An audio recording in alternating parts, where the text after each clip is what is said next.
সাল্লু আলাল হাবিব সাল্লাল্লাহু আলা মুহাম্মদ। আলহামদুলিল্লাহ, হবিগঞ্জ জেলার তো অনেক টানা রয়েছে আল্লাহ পাকের দয়ায়। শুধুমাত্র হবিগঞ্জ পৌরসভা এবং সদর এই সিটির আমরা আলহামদুলিল্লাহ ইসলামী ভাইয়েরা কালেকশন করেছি। দাওয়াত ইসলামী আমরা দেখতে পাচ্ছি।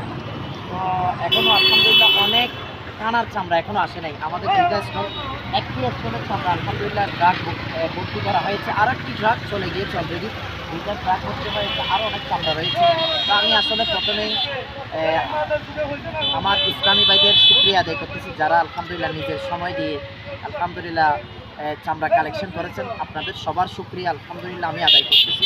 আল্লাহ পাক আপনাদের সবার আয় রোজগারের মধ্যে বরকত দান করুন, সবাইকে মদিনার মুসাফির বানিয়ে দিক। যারা যারা চামড়া কালেকশন করেছেন দাওয়াত ইসলামী সাল্লু আলাল হাবিব সাল্লাল্লাহু আলাইহি চামড়া কালেকশন করেছেন। আপনাদের সবার শুকরিয়া আলহামদুলিল্লাহ আমি আদায় করতেছি। আল্লাহ পাক আপনাদের সবার আয় রোজগারের মধ্যে বরকত দান করুন, সবাইকে মদিনার মুসাফির বানিয়ে